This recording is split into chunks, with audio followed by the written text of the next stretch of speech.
This story is inspired by the spirit of small-town America. The names have been changed, but the feeling is as real as the autumn leaves that fell on Pennsylvania that year. I was 14 years old, that autumn of 1992, when I watched my grandmother's house burn down to ashes. In my pocket was a small tin box she had hidden under her pillow the night before she died. A box she told me to open only when I had no other choice. I did not know yet that her last secret would change everything. My name is Marin Caldwell. My little brother is Eli. He was 11 that year.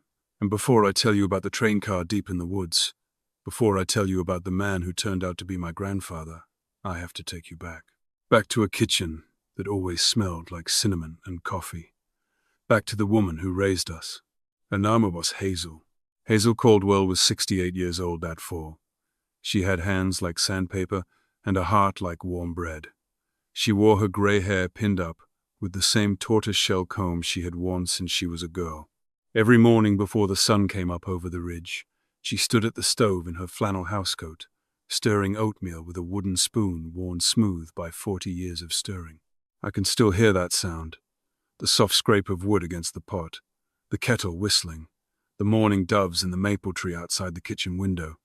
Those sounds were the soundtrack of safety. I just did not know it yet. Our parents had died in a car accident on Route 6 when I was 4, and Eli was just a baby. I do not remember them well. A perfume that smelled like lily of the valley. A man's laugh. That is all. After that, it was just us and Grandma Hazel in the little wood frame house at the edge of the Allegheny National Forest, 3 miles outside the town of Maple Ridge, Pennsylvania. The house was small. 2 bedrooms, 1 bathroom with a clawfoot tub, a kitchen with linoleum so old you could see the wood grain through where Grandma's slippers had worn a path. There were geraniums on every windowsill. Always geraniums. She said they reminded her of being a young woman. We were not rich, not even close. Her Social Security check came on the 3rd of every month, and she stretched it like taffy. She canned tomatoes in August and peaches in July. She mended our clothes until the elbows were patches on top of patches, but she made us feel like we had everything. She taught me to bake biscuits when I was 7. She taught Eli to whittle when he was 9. And she taught us one thing she said every single night when she came in to turn off our reading lamps. As long as we stay together, my loves, we still have a home. A home is not a building. A home is the people who refuse to let go. I heard her. I just did not understand yet what she meant. If you have ever lost someone who felt like your whole world, tell me in the comments below. Tell me their name. Tell me one thing they used to say. I will read every single one, because I think names should not be forgotten. The first sign of trouble came on a Tuesday in late September. I came home from school, and Grandma was sitting at the kitchen table with a man I had never seen before. Navy blue suit that did not fit him right. A folder open in front of him. His name was Lyle Pritchard. He owned a company out of Pittsburgh that bought up old timberland and stripped it down to bare dirt for development. He wanted Grandma's land. She owned 48 acres. Most of it was woods, running up against the national forest. Some of it was the little hayfield where she kept 2 old goats, named Pepper and Salt. Her father had cleared that land with a team of horses in 1924. Her brother had been born in the front room. Her husband, my grandfather Walter, was buried at the back of the property, under a stand of white pines. She would never sell. I stood in the hallway, listening. Mr. Pritchard, I have told you no twice. I am telling you no, a 3rd time. I would like you to leave my home now. He laughed. Not a real laugh. The kind men laugh when they want you to feel small. Mrs. Caldwell, you are an old woman, living alone with 2 children. The taxes on this property are going up next year. I am offering you a way out. $60,000. A 1-bedroom apartment in town. You would not have to chop another piece of wood for the rest of your life. Get out of my kitchen. He stood up slowly. He gathered his papers.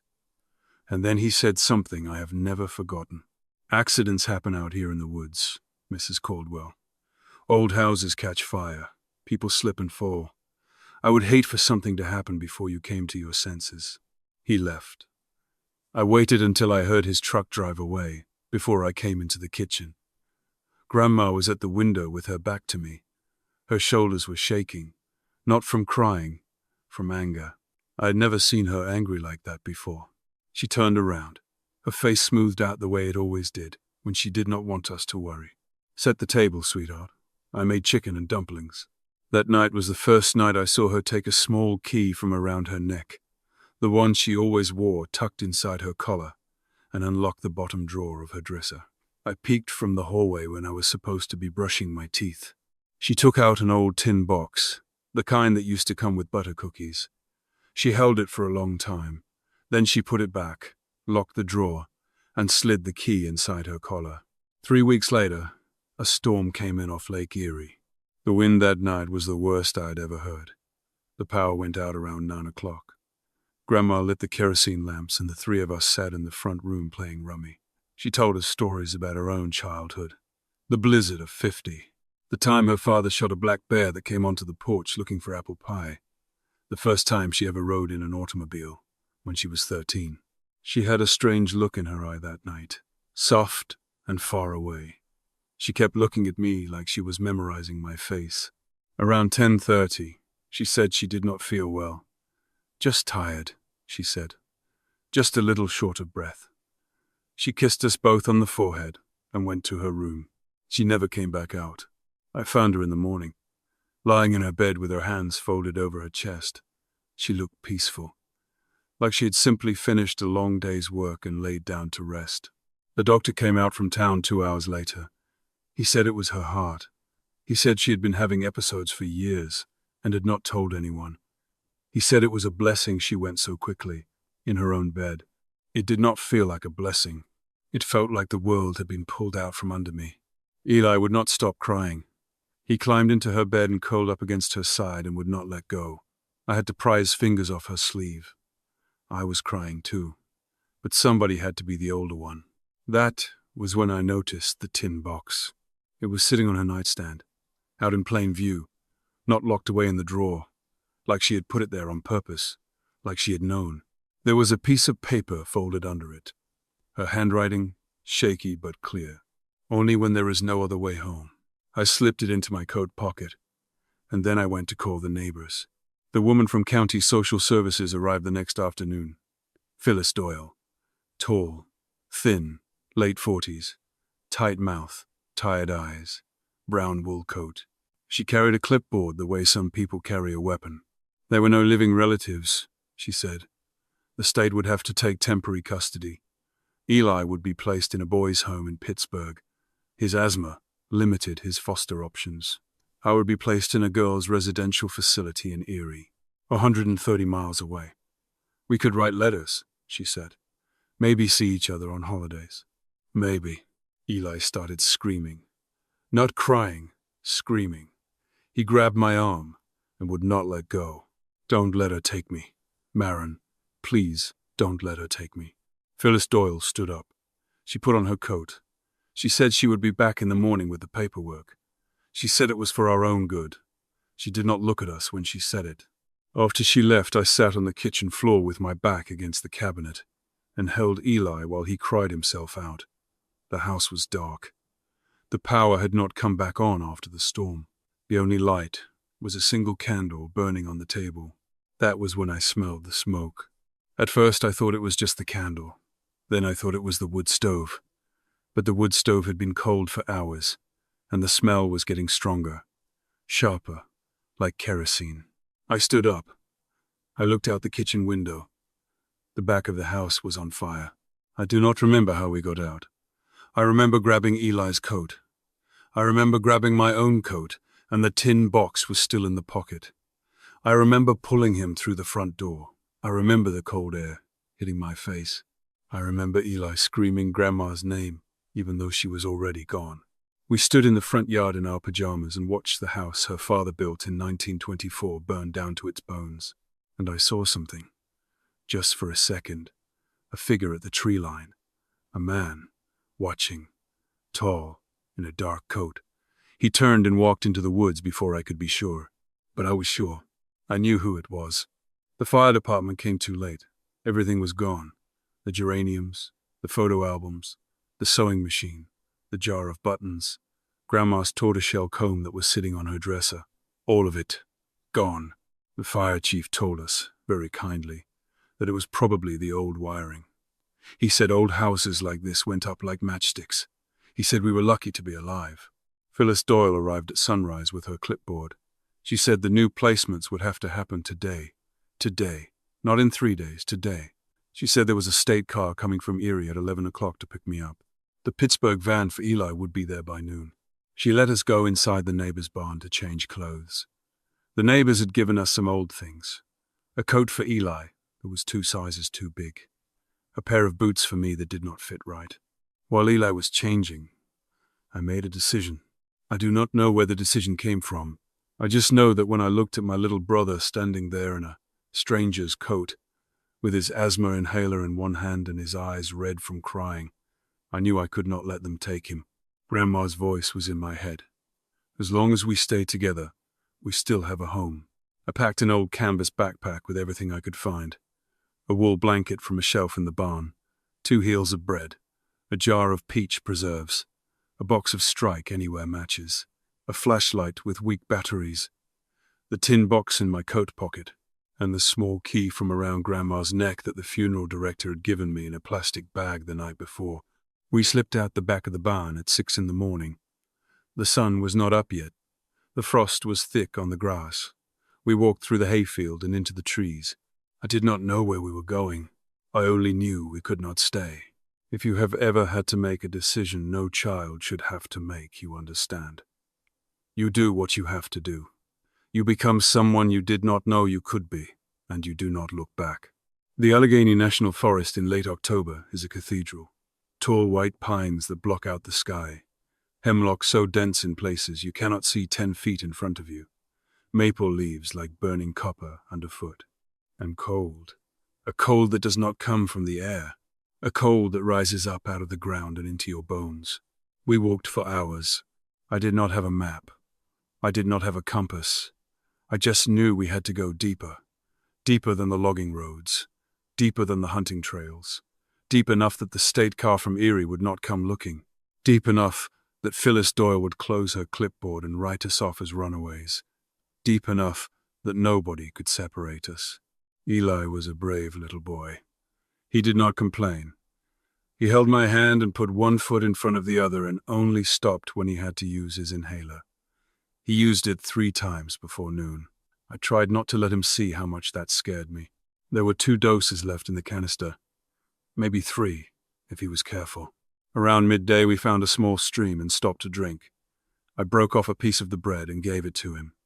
He ate it slowly, picking the pieces apart between his small fingers. "Maron," he said, "where are we going?" I had been waiting for him to ask. I had been dreading it. I looked at his face. His cheeks were pink from the cold. There was a leaf stuck in his hair. He looked so small in that coat. That was 2 sizes too big. "Somewhere nobody can ever separate us again," I told him. He thought about that for a moment. Then he nodded. Like that was a real answer. Like that was a real place we could find. We kept walking. By late afternoon, the temperature was dropping fast. I could see my own breath. The sky between the pine tops was turning the color of old steel. I knew Pennsylvania weather in October. I knew what that color meant. It meant snow. We had to find shelter before dark, or we were going to be in real trouble. I started looking for anything. A hollow log, a rock overhang, an old hunting cabin. But the forest just went on and on. The same trees, the same gray light, the same silence. The kind of silence that makes you feel like the world has forgotten you exist. Eli's breathing was getting worse. I could hear the small whistle in his chest now, the one Grandma used to listen for. He was trying not to show me. But he was tired. He was so tired. Then I heard it, a sound that did not belong in the forest. A long, low, hollow sound. Metal. Wind moving through something metal. Far away, but there. I stopped. I made Eli stop. "Do you hear that?" He nodded. His eyes were wide. I turned my head slowly, trying to pinpoint the direction. The wind shifted and the sound came again. To the northwest. Faint, like a giant taking a slow breath through a rusted throat. We changed direction and walked toward it. The ground started to change. The moss thinned out. The pine needles gave way to gravel, stones half buried in the dirt. And then, almost hidden under decades of fallen leaves, I saw them. Railroad tracks. 2 parallel lines of rust, running through the forest, like the spine of some forgotten animal. Saplings had grown up, between the wooden ties. In some places, the rails had buckled where the earth had shifted underneath. But they were rails. Real rails. And rails had to lead somewhere. Eli looked up at me. "Trains do not come this far into the woods, Marin." "Not anymore," I said. "But they used to. Come on." We followed the tracks. The strange metallic sound came again, closer now, and then the fog started to come down. White mist, sliding between the trees like something alive. The kind of fog that hides things until you are right on top of them. That was when we saw it. If you have ever stood in front of something you could not believe was real, you know the feeling. You feel small. You feel like the world has just whispered a secret in your ear that it did not mean to tell you. A train car. It sat alone on a stretch of broken track in a small clearing, half swallowed by the forest. The paint had once been a deep olive green. Now it was peeling away in long strips, and moss had grown up the side of it in a thick carpet. Vines climbed the rusted iron wheels. The roof had small saplings growing out of cracks where rainwater had pooled for years. And on the side, faded almost to nothing, 3 words: U.S. Postal Service. And below that, a date. Eli stepped closer to me.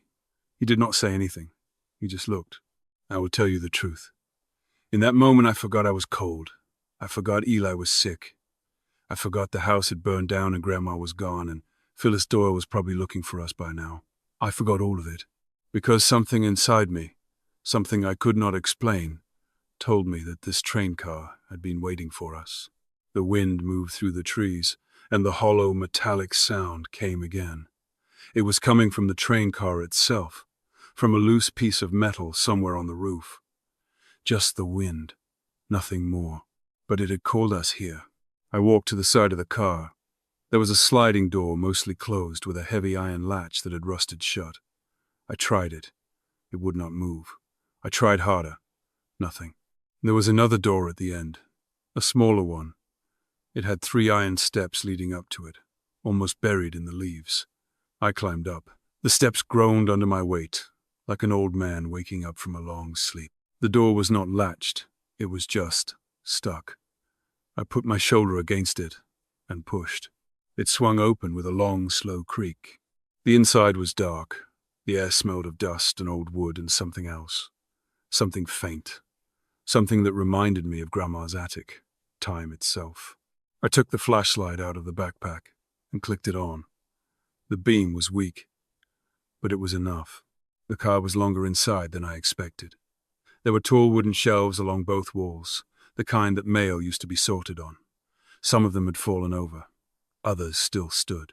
There were canvas mailbags scattered across the floor, most of them split open, their contents long since rotted away to dust and dampness. There was a wood stove in the corner, a small one, black iron, rusted but intact. There was a stovepipe that ran up through the roof. The damper was still in place. There were 2 windows along the side of the car. One was broken. The other was still whole, though so coated with grime that the gray afternoon light barely came through. And there were curtains, heavy red velvet curtains, hanging from a brass rod above the windows. They were thick with 30 years of dust. But underneath the dust, the fabric was still rich and deep, the color of a Christmas ribbon, the color of something that had once been loved. I pulled one down. A cloud of dust rose up and made us both cough. I shook it out as best I could and wrapped it around Eli's shoulders. He almost disappeared inside it, but for the first time all day, he stopped shivering. "It smells like Grandma's kitchen," he whispered. I knew what he meant.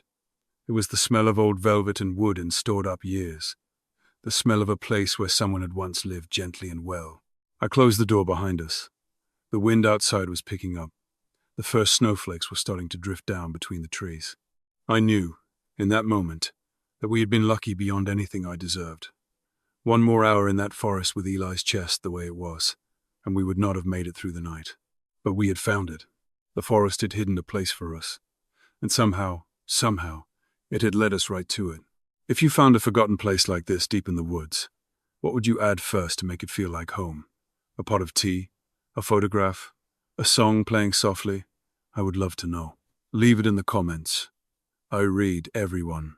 I got the wood stove going by sundown. It took 3 matches. The first one snapped in my cold fingers. The second one flickered out before the kindling caught. The third one held. A small orange flame crawled up a curl of birch bark. I added pine needles, then little twigs, then bigger pieces of wood I'd brought in from outside. The stove had been cold for 30 years. It groaned and ticked as it warmed up, like a creature stretching after a long sleep. Smoke came up the pipe and out the roof, where it joined the grey sky and disappeared. The whole inside of the train car filled with the soft, orange light of fire on wood. The red velvet curtains glowed. The dust in the air looked like tiny stars. Eli sat as close to the stove as he dared. The whistle in his chest started to ease. The warm air was working better than his inhaler. I melted snow in an old tin cup I found in the corner. I had no tea. I had no coffee. But I had the heels of bread and the jar of peach preserves. I spread the preserves on the bread with my finger and gave it to Eli. He ate it like it was the finest meal he had ever had. "Marin," he said, with his mouth full, "can we stay here? Just for tonight?" I looked around the train car, at the curtains, at the stove, at the canvas mailbags I'd pulled into a kind of nest for him to sleep in. I looked at his small face in the firelight. He was already starting to look sleepy. "Yeah," I told him. "I think we can." I waited until he was asleep before I let myself cry. I curled up next to the stove with a wool blanket around my shoulders, and I cried as quietly as I could. For Grandma, for the house, for our parents I barely remembered, for the future I did not know how to find, for my little brother sleeping in a mail car deep in the woods of Pennsylvania, because his sister did not know what else to do. But I did not cry for long, because somewhere outside, the wind moved through the trees, and the old hollow metallic sound came again, soft, steady, almost like breathing. It sounded like a lullaby. It sounded like someone, somewhere, was telling me to rest. We woke up to 4 inches of snow. I will never forget the way the inside of that train car looked in the morning. Pale gold light coming through the one good window. The fire in the stove burned down to glowing coals. Eli still curled up in his nest of mailbags, the red curtain pulled up to his chin. Frost on the inside of the broken window in a pattern like ferns. It was beautiful. I know that sounds strange. We were 2 children hiding from the world in a derelict mail car, but it was beautiful. I built the fire back up. I melted more snow. I gave Eli the last of the bread and saved the peach preserves for later. We had to find food. Real food. We could not live on what was in the backpack for more than another day. I told Eli to stay put and feed the fire. I put on my coat. I stepped out into the snow. The forest was different in the morning light, less frightening. The fog had lifted. The pines stood tall and quiet, dusted with white. I could hear a woodpecker somewhere far off. A blue jay called, and another answered. I followed the railroad tracks for a little ways in each direction. To the south, the tracks disappeared into a thicket of laurel so dense I could not push through. To the north, they ran for maybe a quarter mile before crossing a small wooden trestle bridge over a ravine and curving out of sight. I went back to the train car and checked on Eli. He was wrapped in the curtain by the stove, talking softly to himself. He had found something, a small mouse, dazed from the cold, that had wandered out of one of the mailbags. He was warming it in his cupped hands. That was Eli.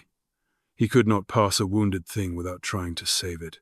I left him with the mouse and went the other way. West, behind the train car, up a small rise.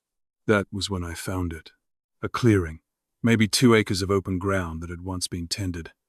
Old apple trees stood in crooked rows, their branches bare except for a few stubborn red apples still clinging on.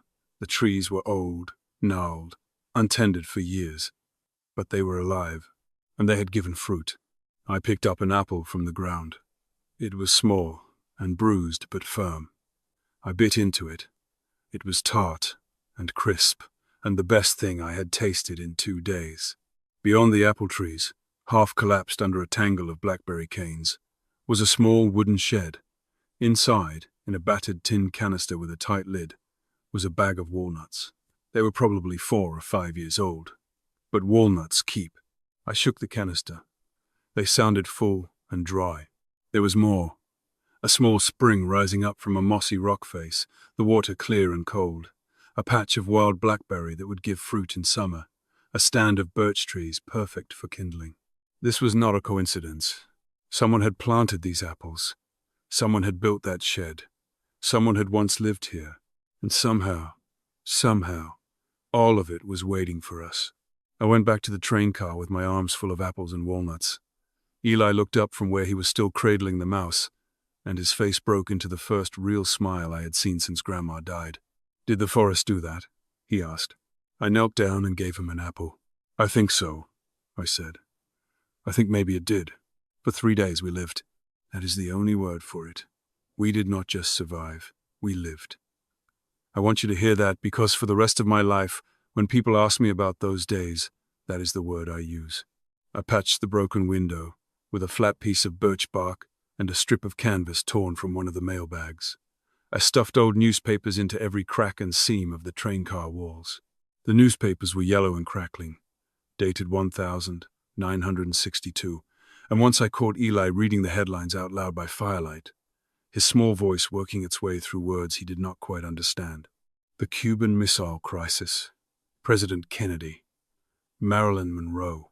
It was strange, like the train car was a time capsule that had been waiting for someone to open it. I made a bed for each of us.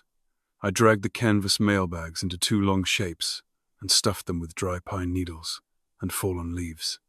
I covered each one with one of the heavy red curtains. They were the softest beds we had slept on since Grandma's flannel sheets. They smelled like cedar and thyme.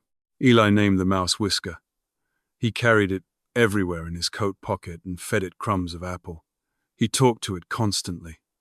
I think he needed something small to take care of, something he could keep alive when he could not keep Grandma alive. I let him. I roasted apples on a flat piece of metal I balanced on top of the stove. I cracked walnuts with a stone. I melted snow for water and boiled it carefully.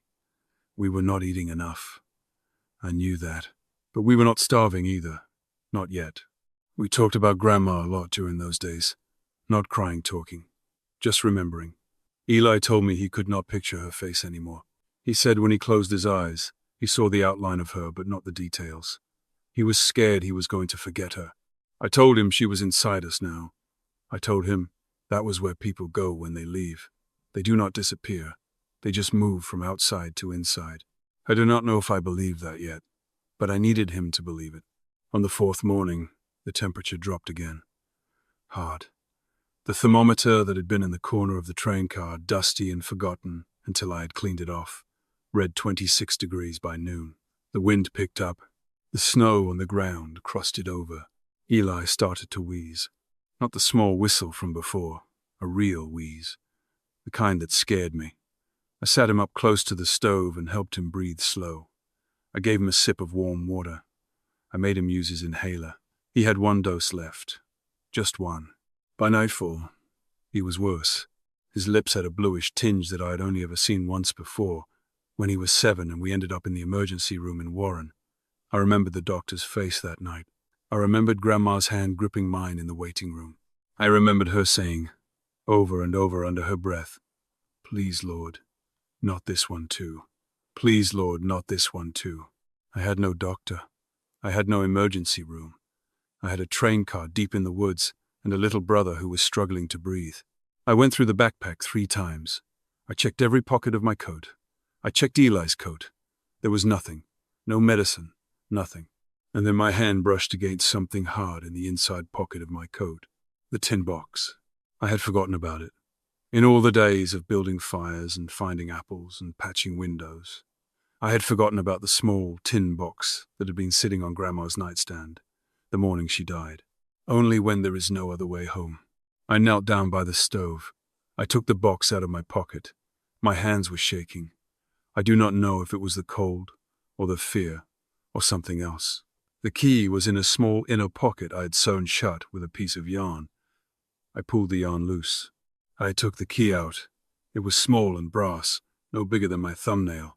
The lock clicked open like it had been oiled yesterday. Inside the box were three things. The first was a small brown glass bottle with a handwritten label tied to it with twine, Grandma's handwriting. For Eli, when the cold air comes, 2 drops under the tongue. Wait 10 minutes. Repeat if needed. I do not know how she knew. I do not know how she knew we would be here, or that the cold would come early, or that Eli would need this. Maybe she did not know. Maybe she had just made the medicine months ago and put it in a box because she always thought ahead, the way grandmothers do. She used to make tinctures from mullein and lobelia and wild cherry bark. She knew which leaves to gather, in which seasons. She knew which roots to dig in October, before the ground froze. I unscrewed the bottle. I tilted Eli's chin up. I put 2 drops under his tongue. He swallowed and made a face. "Tastes like dirt," he whispered. "I know, sweetheart. Just keep it down." I held him in my lap by the stove. I rocked him the way Grandma used to rock us. I waited. 10 minutes can feel like 10 hours when you are watching someone you love struggle to breathe. I counted by listening to the wood pop in the stove. I counted by feeling Eli's small ribs rise and fall against my chest. I counted by watching the red curtain in the window catch the firelight. After 10 minutes, his breathing was easier. After 15, the bluish tinge was gone from his lips. After 20, he was asleep against my shoulder. I sat there holding him for a long time. The fire crackled. The wind moved through the trees outside. And I cried, very quietly, so I would not wake him. "Thank you, Grandma. I do not know how you knew, but thank you. I want to stop here for a moment, because I know some of you watching this have held a child, or a grandchild, or a husband, or a parent, in your arms while they struggled, and you have prayed without knowing if anyone was listening. If that is you, I want you to know something. I think someone is listening. I do not know what to call them. But I think love does not just disappear when a person dies. I think it stays. I think sometimes, when we need it most, it finds a way to reach us. A bottle of medicine in a tin box. A song on the radio at the right moment. A stranger who shows up on the doorstep. Love finds a way. If you have ever had a moment like that, where you felt someone you lost was still taking care of you, I would love to hear about it. Leave it in the comments. Tell me what happened. Tell me you remember. I laid Eli down on his bed of mailbags and pulled the red curtain up over his shoulders. He did not stir. Whisker the mouse poked his nose out of Eli's coat pocket where it lay beside him, sniffed the air, and went back to sleep. I went back to the tin box. The second thing inside was a small, black and white photograph. Square. The edges were soft with age. The kind of photograph that came out of a Brownie camera in the 1950s. I held it up to the firelight. It was a young woman. She was standing in front of a train car. The train car had a sliding door. The train car had a window with curtains. The train car had 3 iron steps leading up to a smaller door at the end. It was this train car. The young woman was Grandma. She looked maybe 20, 21 years old. She was wearing a postal worker's uniform, dark jacket, cap pulled low. She was laughing at something, her head thrown back, her hand on the rail of the train car door. She looked beautiful. She looked happy. She looked like a woman who had not yet been tired by life. I had never seen this photograph before. I had never seen Grandma young. I had only seen the few old pictures she kept on her dresser, all from after she was married, after my own mother was born, after she was already the woman I knew. On the back of the photograph, in her own handwriting, much firmer and younger than the writing on the bottle, were 2 words, Mile 7. The third thing in the box was a piece of paper folded into a small square. I unfolded it carefully. It was a page torn from a notebook, the lines faded blue. Her handwriting again, but the recent kind, shaky. My darling Marin, if you are reading this, it means I am gone, and you have made it to a place I have not visited in 30 years. Follow the tracks west from the train car, past the apple orchard, past the spring. Mile marker 7 is on the old rail bridge over the ravine. From there, go due north. There is a small cabin on the ridge. The man who lives there is named Wendell Briggs. He is 63 years old. He has white hair and a limp from an old injury. He will know you the moment he sees you. He has been waiting his whole life. Tell him I sent you. Tell him I never forgot. Tell him I am sorry. All my love, always, Grandma. I read it 3 times. I did not know who Wendell Briggs was. I had never heard the name in my life. Grandma had never mentioned him. Not once. Not in all the years she raised us. Not in all the stories of her childhood, and her own grandmother, and her brother who was born in the front room. She had been waiting his whole life. I did not know what that meant, but I knew, suddenly, with a certainty that scared me, that the train car was not a place we had found by accident. The forest had not led us here. Grandma had. She had known, somehow, that this was where we would end up. She had been preparing for it for a long, long time. I sat by the stove until dawn, holding the photograph and the note. Eli slept easily beside me. The wind died down, sometime after midnight, and a stillness fell over the forest that was so complete I could hear the snow settling on the roof. I thought about a lot of things that night. I thought about how little I really knew about my grandmother. She had been a complete person before she was my grandmother. She had been a young woman in a postal uniform, laughing on the steps of a train car somewhere in the woods of Pennsylvania, 30 years before I was born. She had loved people I never knew. She had carried secrets her whole life. I thought about how that is true of all the older women I had ever known. Every one of them had been a young woman once, with her own dreams, her own loves, her own sorrows. We do not see them. We see the gray hair and the kind eyes, and we think the gray hair and the kind eyes is who they are. But that is only the last chapter. There were so many chapters before. I thought about who Wendell Briggs might be. The note said he had been waiting his whole life. That was not the kind of thing you wrote about a stranger. That was not the kind of thing you wrote about an old friend, even. That was the kind of thing you wrote about someone who had loved you, once, and never stopped. But Grandma had been married to my grandfather Walter for 40 years. He had died when I was a baby. She had spoken of him often, always with a small, soft smile. She had been faithful to his memory, hadn't she? I put the photograph and the note back in the tin box. I locked it. I slipped the key back into the pocket I had sewn shut. Some things, I decided, would have to wait until morning. I should have known the next morning would bring more than I was ready for. I woke up to a sound. Not the sound of the wind, not the sound of Eli breathing. Something different, something that did not belong.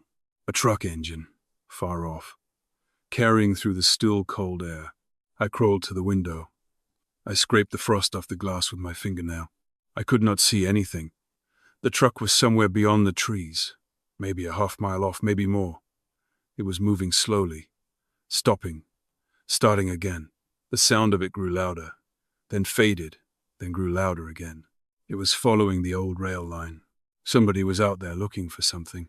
I woke Eli up gently. I told him he had to be very quiet. I told him to stay in the train car no matter what he heard until I came back. I checked that the stove fire was almost out, so the smoke would not give us away. I pulled on my coat and my boots. I slipped out the small door at the end of the car and into the snow. I followed the sound of the truck. I kept low. I moved from tree to tree. I went maybe 200 yards north along the tracks, staying in the heavy cover of the pines. The truck engine grew louder, and then it stopped. A door opened. A door slammed shut. I heard a voice, a man's voice, carrying clearly through the cold. This whole damn stretch is mine. By spring, it will all be cleared. 48 acres on the south side, 200 more on the north. Old lady should have signed when I gave her the chance. I knew that voice. I crept closer. I dropped down behind a fallen log and looked through the gap between its trunk and a young hemlock. There he was, Lyle Pritchard, standing next to a black pickup truck on what had once been a service road. He was wearing a heavy canvas coat and leather work gloves. He was holding a sledgehammer and a stack of metal signs. Red and white. Private property. No trespassing. Pritchard Holdings, LLC. There was another man with him, younger, wearing the same kind of coat. They were taking turns driving the signs into the frozen ground along the edge of the rail line. I watched as Lyle Pritchard walked over to a tree and slapped a piece of paper onto the bark. He used a staple gun. 3 loud staples in the silence of the forest. Then he stepped back. Notice of foreclosure. I could not read the smaller print from where I was hiding, but I did not need to. The land, the 48 acres, the little house that had burned down, the hayfield where Pepper and Salt the goats had grazed, the white pines where my grandfather Walter was buried. He was taking it. Lyle Pritchard turned back to the younger man and said something. I could not hear all of it, but I caught the last part. Old woman thought she could keep this land away from me forever. Well, she's gone now. And those kids the state's looking for are not coming back. So this all goes through county court next month, and by April we are clear-cutting from the ridge down to the river. The younger man laughed. He said something I could not hear. Lyle Pritchard laughed too. Then he climbed back into the truck and slammed the door. The engine started up. They drove slowly along the old service road, stopping every 50 yards or so to plant more signs. I waited until I could no longer hear the truck. I crawled out from behind the log. My hands were so cold I could not feel them. I walked back along the tracks toward the train car. I do not remember the walk. I just remember the feeling in my chest. A hot, angry feeling. The first real anger I had felt since Grandma died. He had killed her, maybe not with his hands, but the stress, the fear, the threats, and then the fire the night after she died. The figure I had seen at the tree line, the dark coat. He had taken everything from us, and now he was taking the land too. I got back to the train car and sat down on the iron steps and tried to think. I was 14 years old. I had a sick brother and no money, and no parents and a grandmother who was buried in a graveyard in Maple Ridge. I was a child hiding in the woods. I had no power. I had no rights. I had nothing. But I had a note. A note from Grandma. A note telling me about a man named Wendell Briggs who lived on a ridge north of mile marker 7. A man who had been waiting his whole life. If you have been holding your breath through this part of the story, I want you to take a minute and let it out, slowly. Because what comes next is the part where everything changes. The part where I went looking for a stranger and found out who he really was. The part where a 40-year-old secret came up out of the ground. If this story is touching your heart, please, just tap that little subscribe button below. It costs you nothing.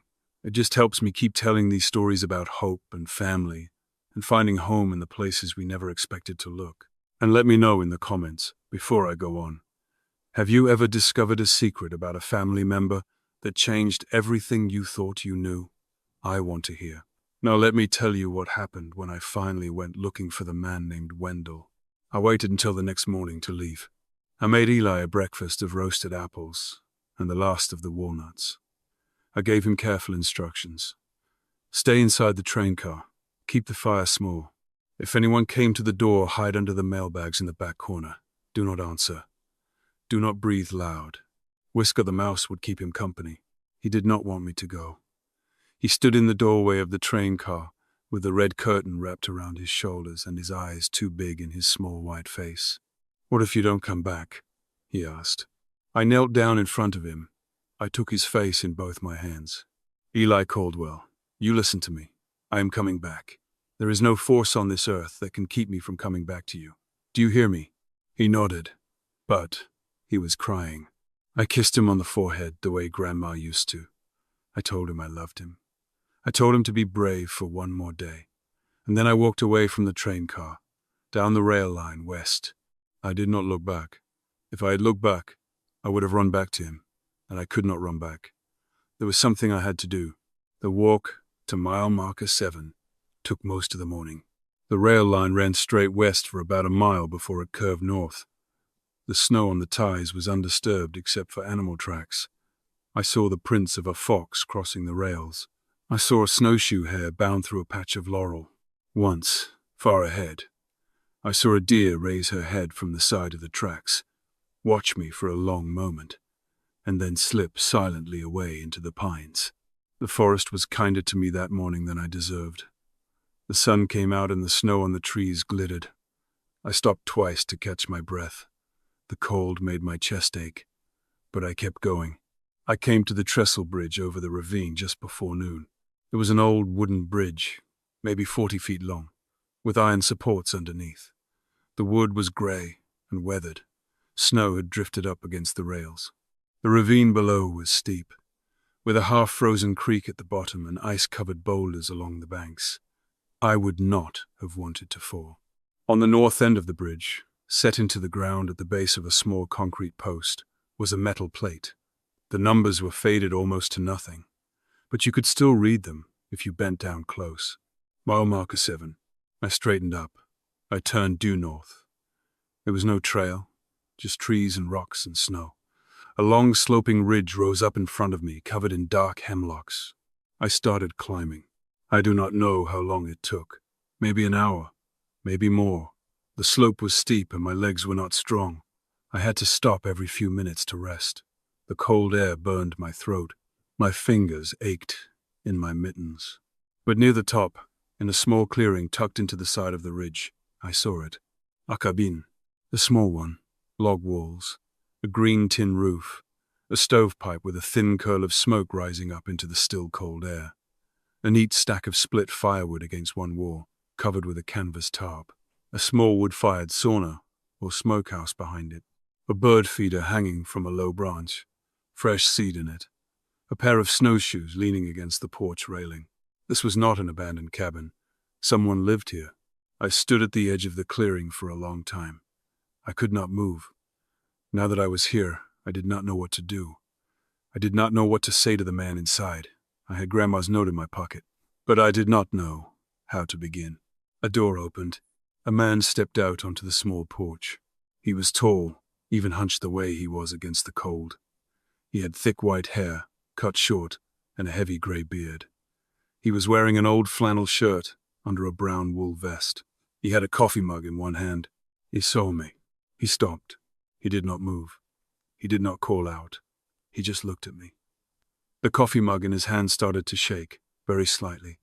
I could see his breath come out in a long white plume. I cannot describe to you the look on his face. Have you ever seen someone look at you like you were a ghost? Like you had walked out of a dream they had been having for 40 years? That was the look. Lord have mercy, he said. His voice was deep and soft and trembling. Lord have mercy, you have her eyes. I took a step forward. The snow crunched under my boot. Are you Wendell Briggs? I asked. He set the coffee mug down on the porch railing, very carefully, like he did not trust himself to keep holding it. I am, he said. I am Wendell, and you are Marin, aren't you? Hazel's granddaughter, Marin. I had not told him my name. I started to cry. I could not help it. The exhaustion and the cold and the past 3 days all came up at once, and I stood there at the edge of the clearing and cried like the child I was. I had been pretending I was older. I had been pretending I could carry all of this. But in front of that white-haired man, on the porch of that little cabin, I was just a 14-year-old girl whose grandmother had died, and whose little brother was alone in a train car a mile away, and who did not know what to do anymore. Wendell Briggs came down off the porch. He walked across the snow toward me, slowly, like a man approaching a wild deer he did not want to spook. When he was close, he did not touch me. He just took off his wool vest and put it around my shoulders. It smelled like wood, smoke and pipe, tobacco and cedar. Come inside, child, he said. Come inside before you freeze. Whatever it is, we will figure it out. But first you come inside and let me make you something hot to eat. I followed him into the cabin. The inside of Wendell's cabin was warm and clean and small. There was a wood stove in the corner with a kettle on top, already steaming. There was a worn red armchair near the stove. There was a small table with 2 chairs. There was a narrow bed along the back wall, neatly made with a quilt that looked old and well-loved. There were shelves full of books. There was a kerosene lamp on the table, not lit yet because the grey daylight was still enough. But what struck me, what I noticed even through my tears, was the wall above the wood stove. There were photographs on it, maybe a dozen of them, tacked up in no particular order.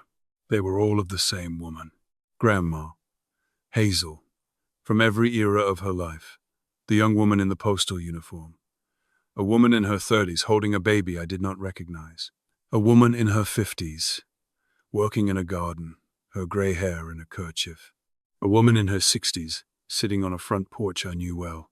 Our front porch. The one that had burned 3 days ago. Wendell saw me looking. He did not say anything. He just gestured to one of the chairs at the table. I sat down. He poured hot water from the kettle into a tin mug. He added a tea bag from a cardboard box. He put the mug in front of me. Then he sat down across from me. "How did you get those?" I asked. My voice was small. "The pictures. How did you get those pictures of my grandmother?" Wendell Briggs put his hands on the table. His hands were old and big and weathered. There was a thick gold band on his left ring finger. He took a long breath. "Marin," he said, "what did your grandmother tell you about me?" "Nothing. She never said your name. Not once. Not in 14 years. He closed his eyes. He nodded slowly, like he was confirming something he had always suspected. "I figured," he said. "I figured she never could." He opened his eyes and looked at me. There was such gentleness in his face. Such old, patient sorrow. "I am going to tell you a story now," he said. "It is a long story. It is the only story I have left to tell, and I have been waiting 36 years to tell it to someone in your family. So I would like you to drink your tea, and I would like you to listen, and I would like you to wait until the end before you decide how to feel about it. Can you do that?" I nodded. Wendell Briggs began to talk. "I was 27 years old in the summer of 1956, he said. "I was working for the Pennsylvania Railroad. I had been hired 3 years before, after I came back from Korea. I was assigned to the Postal Service line, the Allegheny route, Pittsburgh to Erie, with stops in between. I worked the mail car, sorting letters and parcels as the train moved. I worked with a young woman named Hazel Pennington. She was 22. She had been on the line for 2 years already, pretty as a summer morning, smart as anyone I have ever met. She could sort 50 letters a minute and not miss a one. She had a laugh that could fill up the whole mail car. She had eyes the color of new copper, the same eyes you are looking at me with right now." I wrapped my hands around the tea mug. I held on tight. We worked together for 11 months, long shifts, sometimes overnight in the same mail car. We talked the way people talk when they are alone together for hours, and there is nothing to look at but each other and the night going by outside the windows. I learned about her family. Her mother, who had died when she was 16, her father, who was a hard man, her little brother Joseph, who she loved more than anyone in the world. She learned about me, about my time in Korea, about my mother, who was the only family I had left, about my dream of someday building a cabin in the woods and living quietly with someone I loved. By that fall, we were in love. I do not know how else to say it. We were in love, and we did not have the words for it yet, but we both knew. There was a stretch of track on the Allegheny line, deep in the forest, where the train always slowed down because of a curve. There was a mail car on a siding there that was used as a relay station. They left mail there overnight for the next morning's pickup. Sometimes, on the long runs, we would stop the work train at that siding and step inside the relay car for our supper break. There were curtains on the windows, red curtains. There was a wood stove. There were 2 folding cots in the back for the overnight crew. That was where we fell in love. In that old postal car in the middle of the woods. In the spring of 1957, Hazel told me she was pregnant. He stopped talking. He picked up his own mug of coffee, which had gone cold, and held it in both hands. He did not drink it. I waited. "Her father found out before I did," Wendell said quietly. "I do not know how. Maybe she told him because she thought he would help us. Maybe a friend told him. It does not matter now. What matters is what he did. He took her out of the house in the middle of the night and put her on a train to her aunt in Ohio. He did not tell me where she was. He did not tell anyone. By the time I found out she was gone, she had been gone for 3 weeks. I tried to find her. For months, I tried. I wrote letters to every Pennington I could find a phone listing for. I went to her father's house twice and was turned away both times. He said if I came back, he would shoot me. He said his daughter was none of my business. He said she had already moved on. By the time I tracked her to the small town in Ohio where she was staying, she had given birth to a baby girl, and she was married.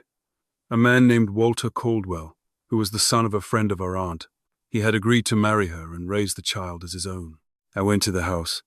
I stood on the sidewalk for an hour. I saw her come out onto the porch with the baby. She saw me.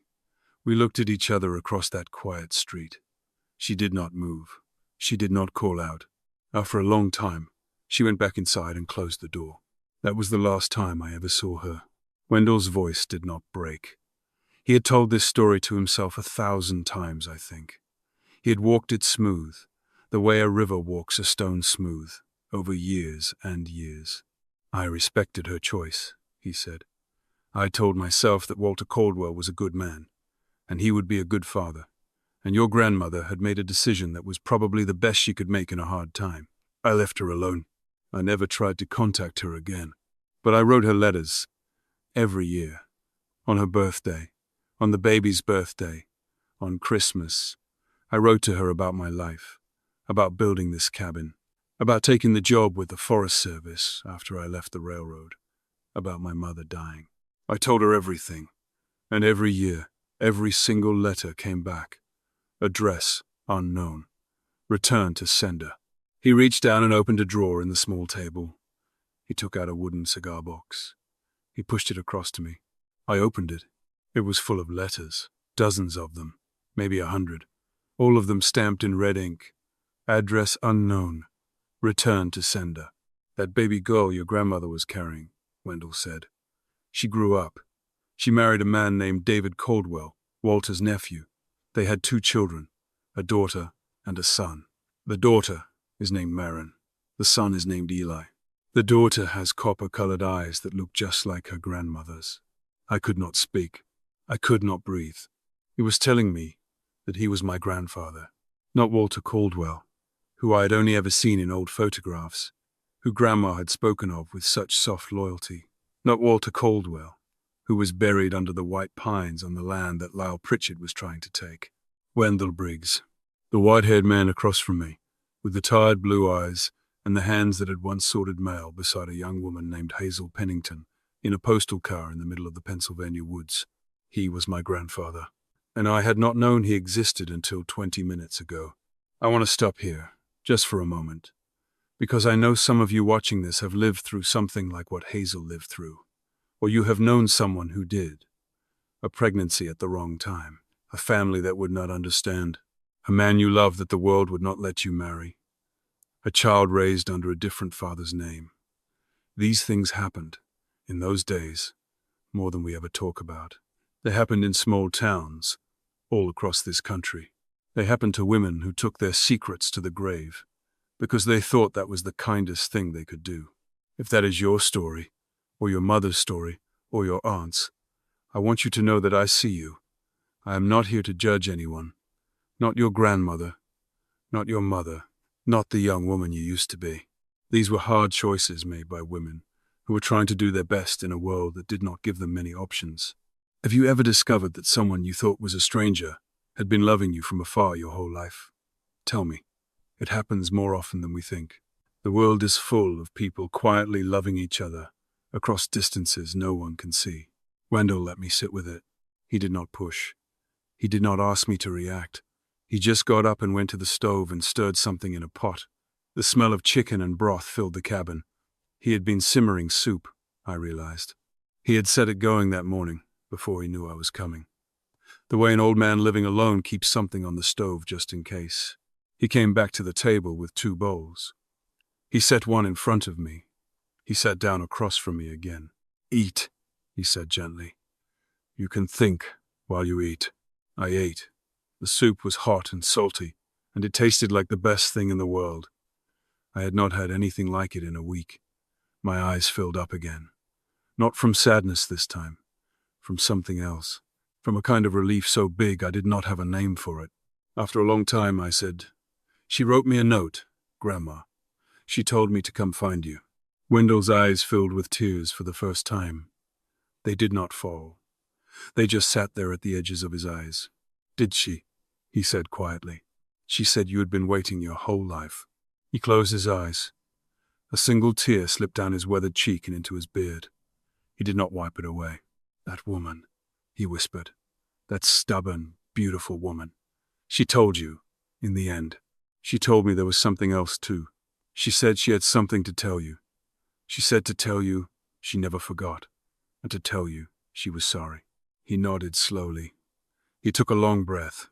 Merrin, he said, there is something I need to show you. Something your grandmother and I worked on for the past 2 years, in secret.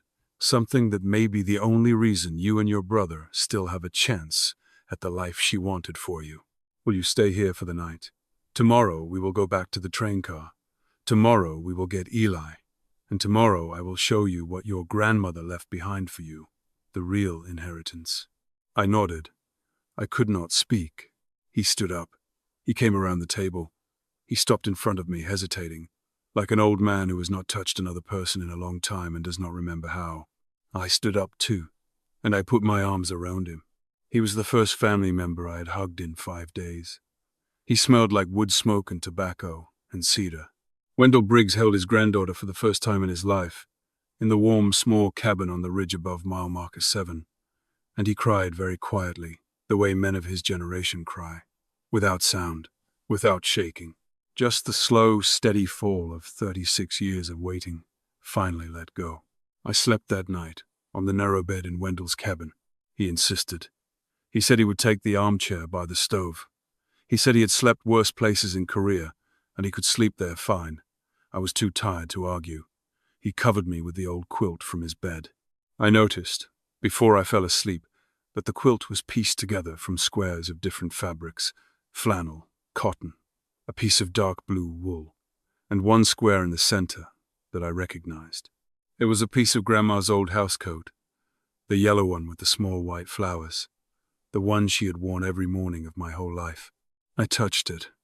I asked him about it without saying anything. He was sitting in the armchair, watching the fire.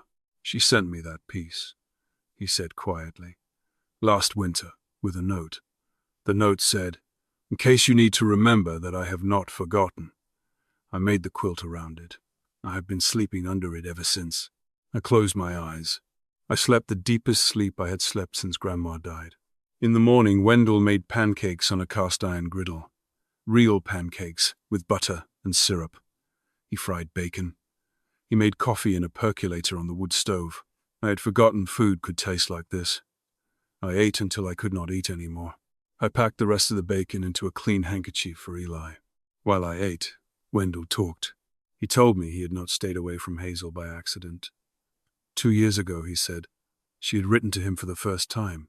The letter had come to him by way of his old postal foreman, who knew his current address. She had written that she was worried. She had written that a man named Lyle Pritchard was trying to buy her land, and would not take no for an answer. She had written that she was afraid for what would happen to me and Eli if anything happened to her. She had a feeling, Merrin, Wendell said. Old women get feelings. She knew her heart was not strong. She knew that man would not stop. And she knew if anything happened to her, the state would take you, and Lyle Pritchard would take the land, and there would be no one left to stop any of it. What did you do? I asked. Wendell smiled, very faintly, with the kind of pride that takes 36 years to earn. We went to a lawyer, he said. Not in Maple Ridge. Not in any town where Pritchard had friends. A lawyer in Pittsburgh.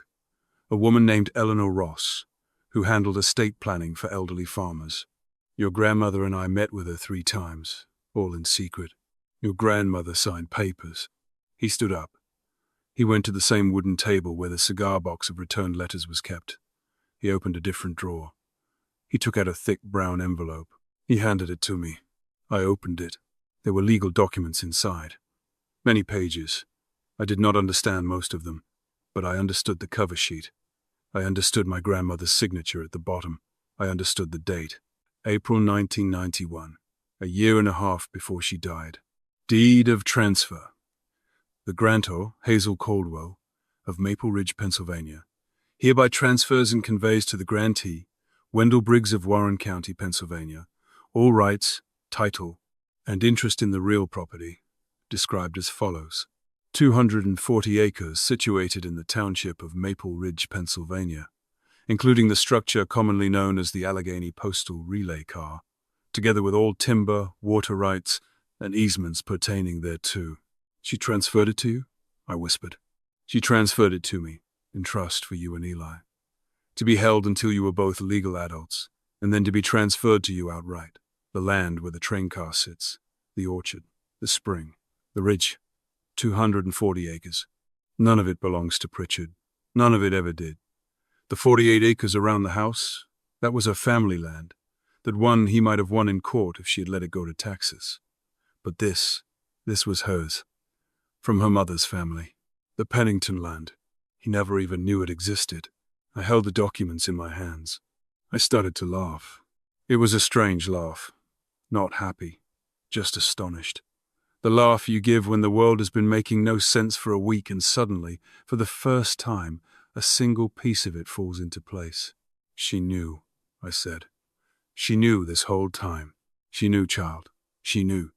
She did not know exactly how things would unfold, but she made sure that if the worst happened, there was a place for you to land, and a person to land with. He sat down across from me. I have something to ask you, Marin, and I want you to think about it before you answer. Because the answer is yours, not mine. I nodded. I am 63 years old. I live alone. I am not a fancy man. I do not have much, but I have this cabin. And now I have those 240 acres in your name, and I have whatever years I have left. If you and your brother are willing, I would like to take care of you. I would like to be your family. I would like to keep you together, in this part of the world, the way your grandmother wanted. We will have to go to court. We will have to fight Phyllis Doyle and the state. But I think we can win. I have wanted to be your grandfather for 36 years. I would like to start being him now, if you will let me. I looked at the old man across the table. The white hair, the blue eyes that had seen too much, the hands that had written hundreds of letters that all came back. I thought about Grandma. I thought about what she would have wanted. I thought about a life with this man. Pancakes on Sunday mornings. A small cabin with a quilt with a piece of yellow housecoat sewn into the middle of it. 240 acres of woods to grow up in. A grandfather to teach Eli to whittle the way Grandma had started to. A grandfather to drive me to high school in the next town over when the snow was bad. A grandfather to be there when I graduated. Yes, I said. I would like that very much. Wendell Briggs reached across the table and took my hand in his. His hand was warm and rough. He held mine for a long minute without saying anything. Then he said, "Let's go get your brother." We left the cabin at mid-morning. Wendell had strapped on his snowshoes and lent me a smaller pair he kept for when his old hunting partner used to visit. The walk down off the ridge was easier than the walk up had been the day before. We followed the same path I had broken in the snow. When we got to the trestle bridge at mile marker 7, Wendell stopped. He put a hand on the railing. He looked east, down the track, toward where the train car sat hidden in the trees. 30 years, he said, almost to himself. 30 years I have lived on that ridge, and I have not walked these tracks once. I could not bear it. Too many memories. Now look at me, walking them again, with my granddaughter. He shook his head. He smiled. Your grandmother always said the world has a way of returning what you thought was lost. She used to write that to me in her letters, the ones I never got. We crossed the bridge together. The boards creaked under our weight. The frozen creek glinted in the bottom of the ravine. The cold air smelled like pine and smoke from a far-off chimney. I led him along the tracks. When we came around the last curve and the train car came into view, I felt Wendell stop behind me. I turned around. He was standing very still. His face had gone slack with feeling, the kind of face a man makes when he sees for the first time in 36 years the place where his life broke in two. "It is still here," he said. "Yes, it is still here." He took off his cap. He held it against his chest. "Hazel," he whispered, looking at the train car. Just her name. That was all. But it was a whole prayer. We walked the rest of the way together. I knocked on the door of the train car the way I had told Eli I would. 3 soft taps, then 2 more. The door opened from inside. Eli was standing there, his small face pale and tight with fear. Whisker the mouse was sticking his head out of his coat pocket. The fire in the stove was low. The whole car was cool but not cold. He had done what I asked. He had kept it small. He had been brave. He looked past me at Wendell. His eyes went wide. I knelt down on the iron steps, so I was at his level. Eli, I said, this is Wendell Briggs. He is our grandfather, our real grandfather. Grandma told me to find him, and we are going to go live with him now. Eli looked at the old man on the snow behind me. Then he looked at me. Then he looked back at the old man. Did you know our grandma? He asked, very seriously. Wendell crouched down so he was at eye level with Eli. His weathered hands rested on his knees. His voice came out lower than I had ever heard it. I knew her, son, he said. I knew her better than anyone in this world ever knew her. And she sent me to come find you. Eli stared at him. Then he held out his small hand. My name is Eli. I have a mouse named Whisker. He lives in my pocket. Wendell smiled. A real smile, the first one I had seen on his face. Pleased to meet you, Eli, and pleased to meet Whisker. I have not had a mouse for company in a very long time.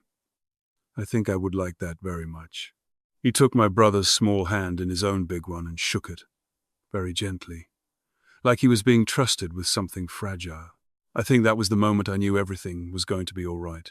Wendell wanted us to stay in the train car for one more night. He said it was the right thing to do. He said Hazel would have wanted her grandchildren to spend one peaceful evening in the place she had loved as a young woman. He brought firewood. He brought a sack of potatoes. He brought a small ham wrapped in waxed paper. He brought a tin of cocoa. That evening, the three of us ate ham and roasted potatoes by the fire in the postal car.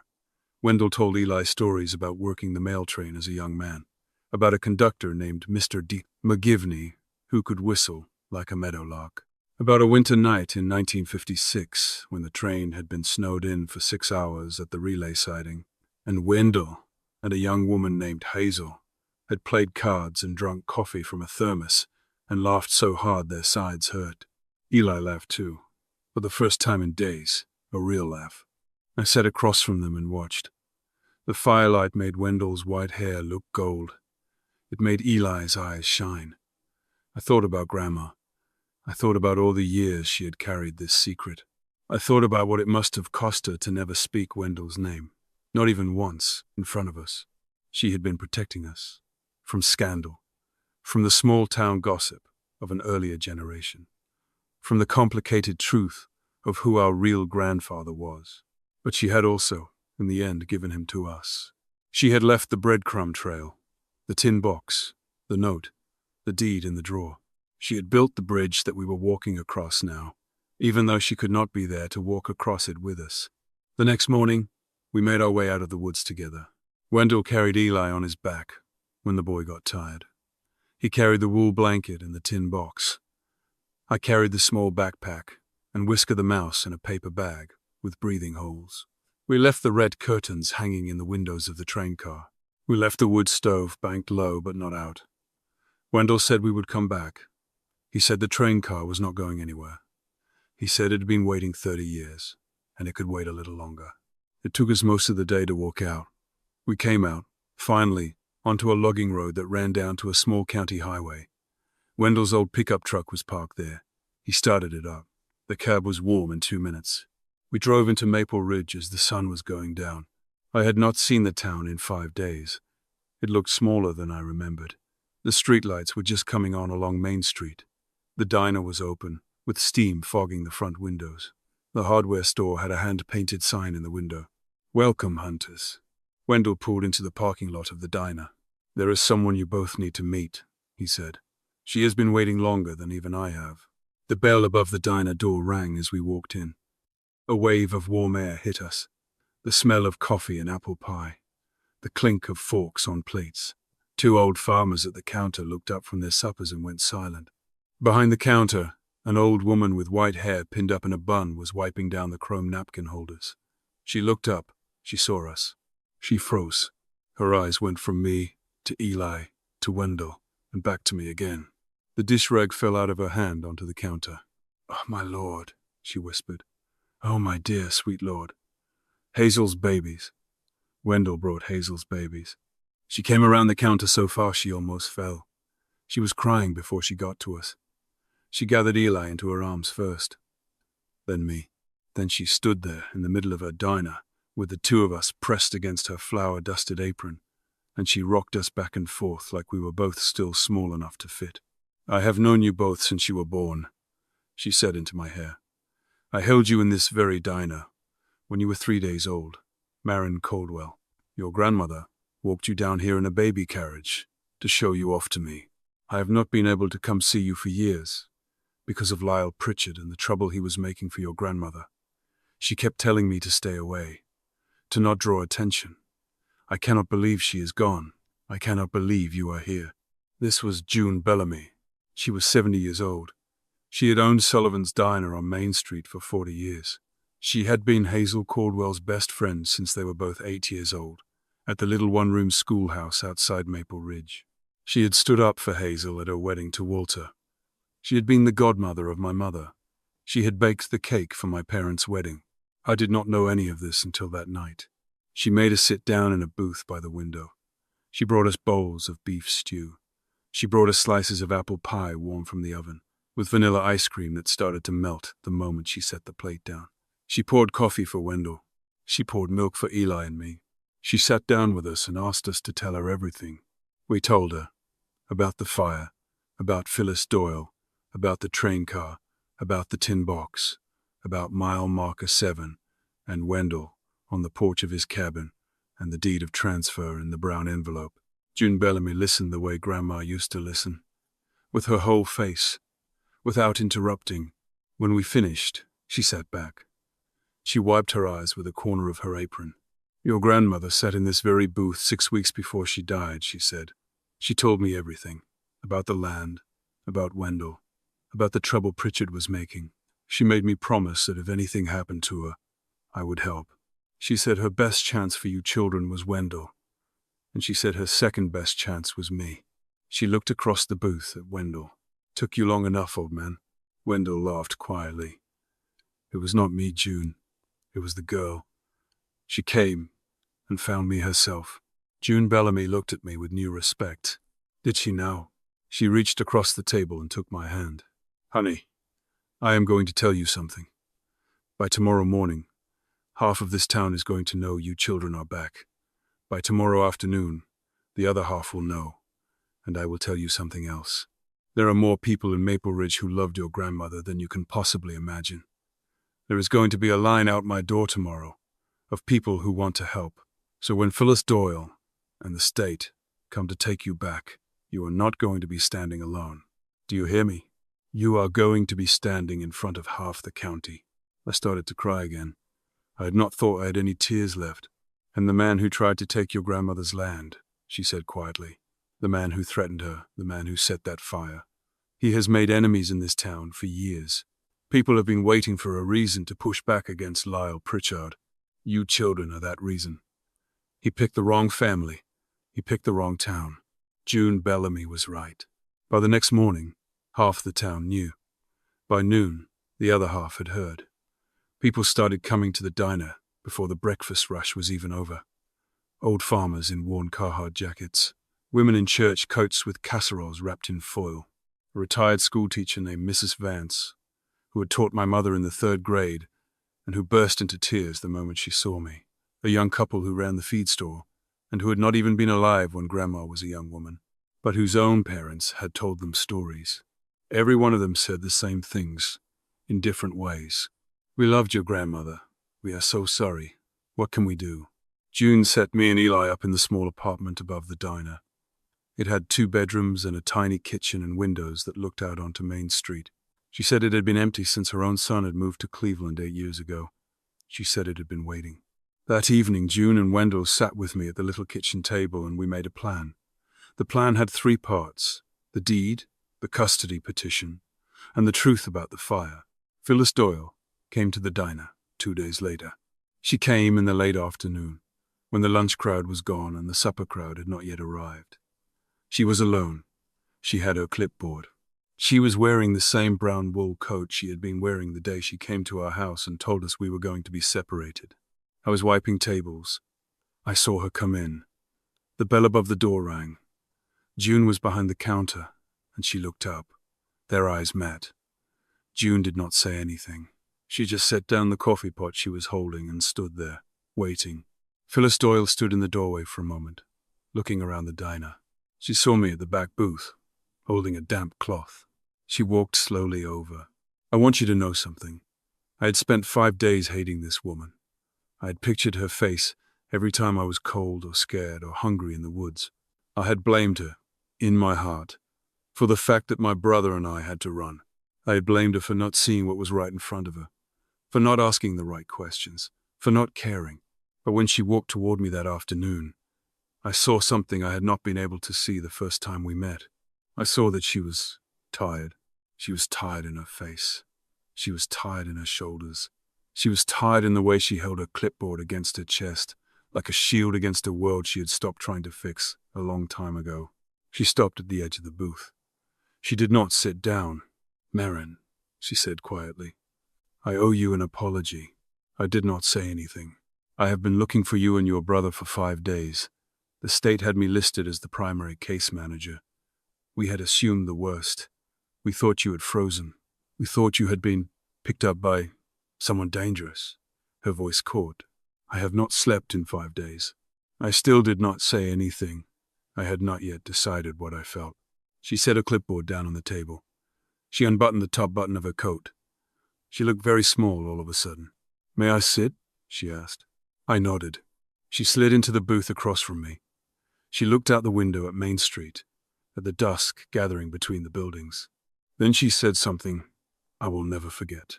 I was 16 years old when I came through Maple Ridge for the first time. I was running away from my father's house in Erie.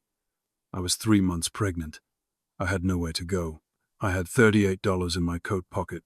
I had hitchhiked as far as the bus stop here in town, and I did not have the money for the next leg of the trip. I sat on a bench outside the hardware store, and I cried because I did not know what else to do. She finally looked at me. "Your grandmother found me there." I felt something shift in my chest. She had come into town to buy chicken feed. She was driving an old red Chevy pickup. I will never forget that truck. She saw me crying on the bench, and she pulled over, and she got out, and she sat down next to me. She did not ask me what was wrong. She just sat with me. After about 10 minutes, she said, "Honey, are you running or are you stuck?" And I said both. And she said, "Well, you cannot do either one on an empty stomach. Come home with me. I will make you a hot meal. After that, you can decide what you want to do." Phyllis Doyle's eyes filled. She did not try to stop the tears this time. They rolled slowly down her face. I went home with her. She fed me chicken and dumplings. She drew me a hot bath. She made up a bed for me in a spare room. The next morning, she asked me what I wanted to do. I told her I did not know. I told her I was scared. I told her my father had said he would kill me if I came back home pregnant. She said, "Then you are not going home." She said, "You can stay here as long as you need to." I gripped the edge of the table. I stayed 6 months. I had my baby in the hospital in Warren, with your grandmother holding my hand. Your grandmother helped me arrange a private adoption with a family in Pittsburgh. Good people. The baby is grown up now. He is a doctor. He sends me a Christmas card every year, signed by his adoptive parents. I have never met him in person. That was the deal. She wiped her face with the back of her hand. After my baby was placed, I went back to my mother in Erie. I finished high school. I went to community college. I studied social work. I have spent the last 25 years trying to be for other young women what Hazel Caldwell was for me. I have not always succeeded. I have been hard sometimes. I have been short. I have followed the letter of the law when I should have followed the spirit. But I have tried. She looked across the table at me. "I did not know who you were, Marin. I did not know you were Hazel's grandchild until I got back to the office that night and saw your file. I read your last name. I read your grandmother's name. I read her address. And I went home that night, and I sat on my couch, and I cried for 2 hours, because I had not seen her in 25 years. I had not even known she was still living in the area. I had let the years slip by. I had told myself I would visit her someday. I never did. And by the time I learned she was sick, by the time I learned she was gone, I was the woman who came to her house to take her grandchildren away. She was crying openly now, quietly, with dignity. I reached across the table. I did not know I was going to do it, but I put my hand on hers. She would not have blamed you, I said. She closed her eyes. I know she would not have. That is the worst part. She would have welcomed me back. She would have sat me down at her kitchen table and made me coffee and listened to my whole life and not judged a single decision I had made. That was who she was. That was who she was. Phyllis Doyle took a long, shaky breath. She picked up her clipboard. She opened it. She took out a stack of forms. She tore them in half. Right there, in the middle of the diner. She tore them in half and dropped them on the table. You are not going to Erie, Murren, she said, and your brother is not going to Pittsburgh. I am going to file an emergency placement order with the county tonight. I am going to recommend that you and your brother be placed temporarily with June Bellamy until the family court can hear the case for permanent guardianship with your grandfather. I am going to write the strongest letter of recommendation I have ever written. I am going to walk it into the judge's chambers myself tomorrow morning. She stood up. Your grandmother saved my life when I was 16 years old. I will not be the woman who broke up her family.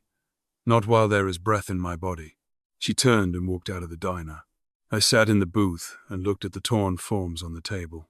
I thought about my grandmother, about the kind of woman she had been, about the way her kindness had reached forward through 25 years and saved us, through a woman she had once fed dumplings to on a winter night in 1968.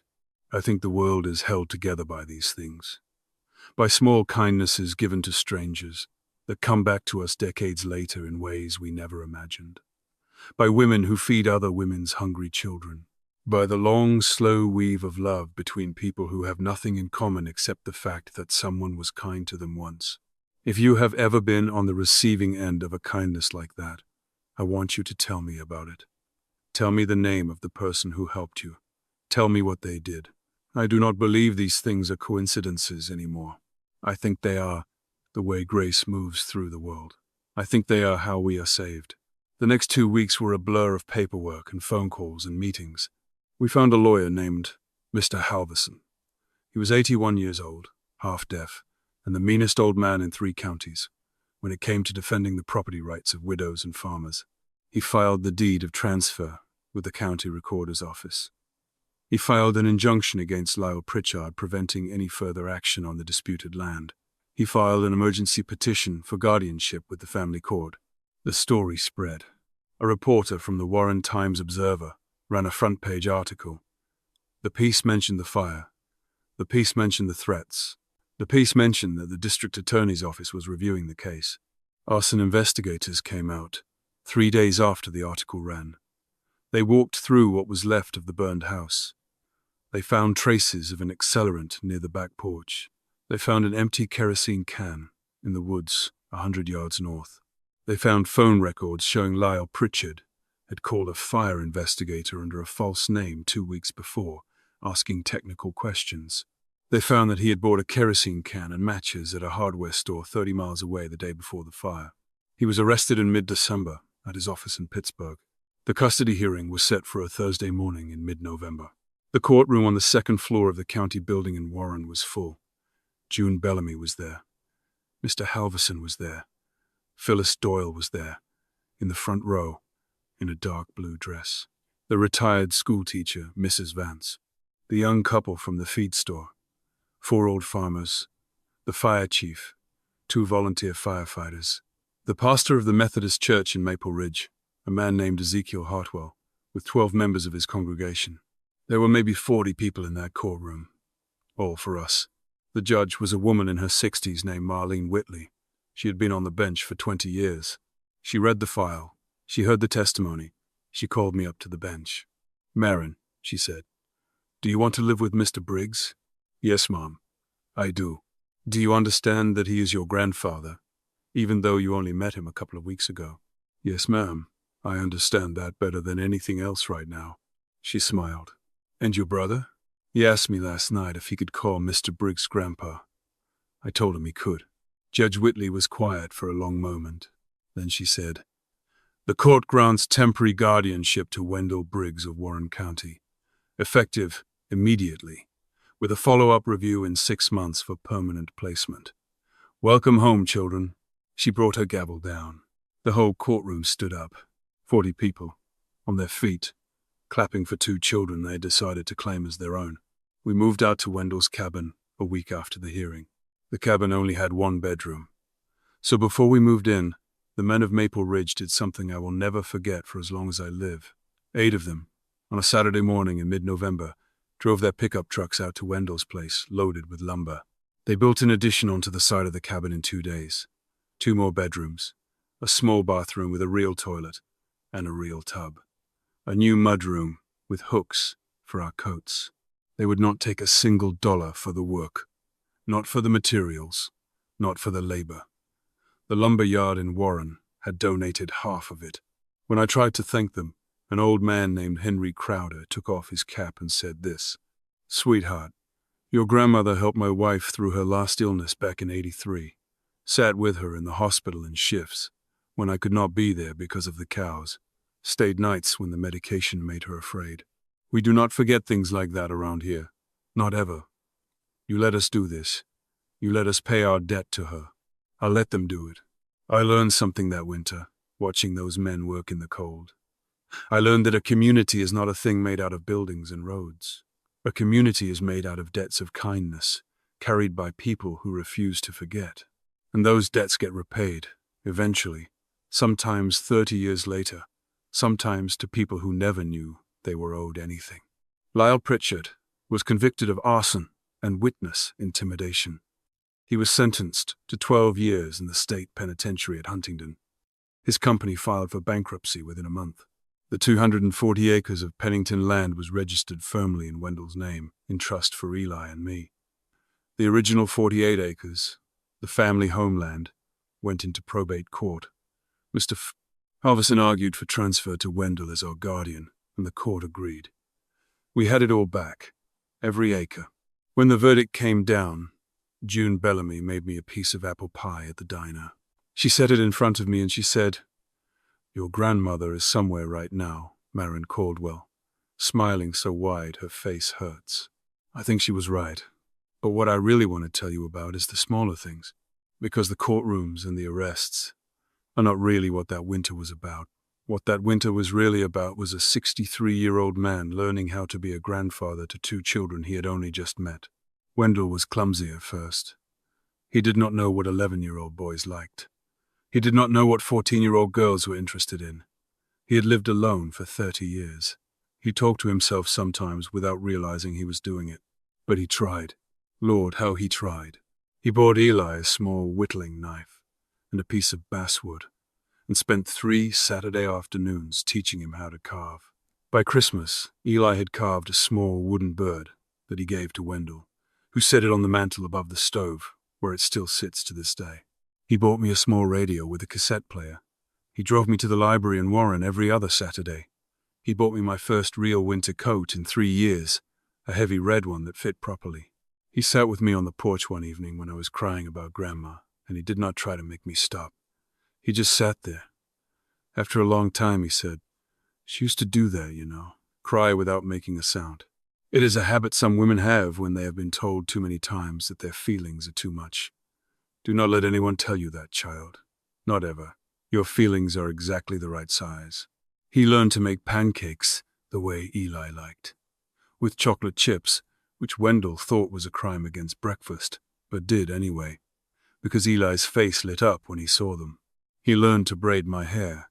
A 63-year-old man who had not braided anything in his whole life sat down on the floor of our small living room on a Sunday morning before church and asked me very seriously to teach him how. We sat there for an hour while he practiced on me. He was terrible at first. He got better. By spring he could do a passable French braid. Not pretty, but solid, the kind of braid that stayed in. He took us to church, the little white Methodist church on the edge of town, with Pastor Ezekiel Hartwell at the pulpit. We sat in the 3rd pew on the left, every Sunday, the 3 of us in a row. He took us to visit Grandma's grave. She was buried, as she had wanted, in the small plot on the back of the homeland, under the white pines. Wendell stood with his head bowed. The wind moved through the white pines above us, and for a long moment he did not speak. Then he said, "Hazel, I brought them. I brought them home. You can rest now." Eli put his small mittened hand into Wendell's big bare one. I stood between them and let the snow fall on my hair. I could not feel her there exactly, but I could feel something. Some quiet rightness, like a door that had been left open for 36 years was finally being closed. Christmas that winter was small, but it was perfect. June Bellamy came out and helped us put up a tree. She gave me a small box of glass ornaments that had been hers when her own son was young. She said she would be honored if our family kept them. Pastor Ezekiel and his wife brought a ham and a dozen homemade rolls. Mr. Halverson brought a bottle of brandy. Phyllis Doyle stopped by in the afternoon, on her way home to Erie, with 2 presents under her arm, a red wool scarf for me, a Model airplane kit for Eli. In the morning, before anyone else arrived, Wendell gave me one gift. It was wrapped in brown paper and tied with twine. I opened it. Inside was a small wooden box. I lifted the lid. It was a brass key, smaller than the one to the tin box, old. I looked up at him. "It is the key to the postal car," he said. "The one your grandmother kept on her keyring for 40 years. The padlock on the sliding door, the one you could never get open. This is the key." It was in the cigar box with the letters. I held the key in my palm. "Wendell," I said, "what is inside the part of the car we have not been able to open?" He smiled.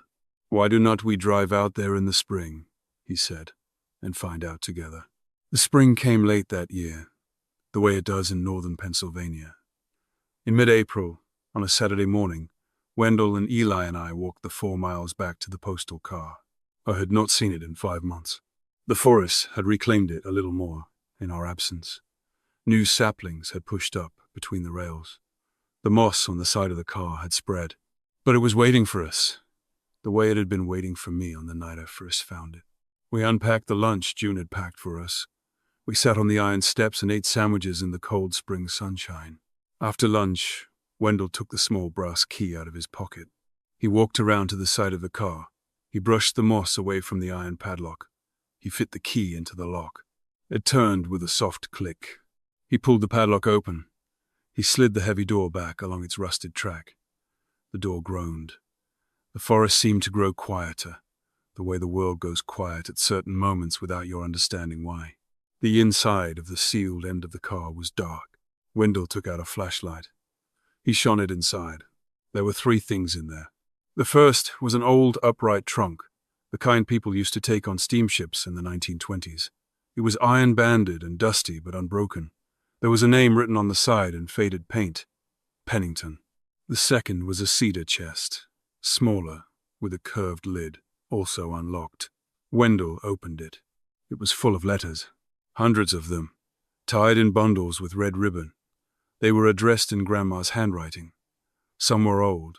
The ink faded to a pale brown. Some were newer. They were not addressed to Wendell. They were addressed to a name I had never seen. Margaret Briggs, C.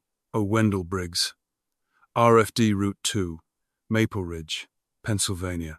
I looked up at Wendell. He had gone very still. "Margaret," he whispered. "Who is Margaret?" He sat down slowly on the floor of the postal car.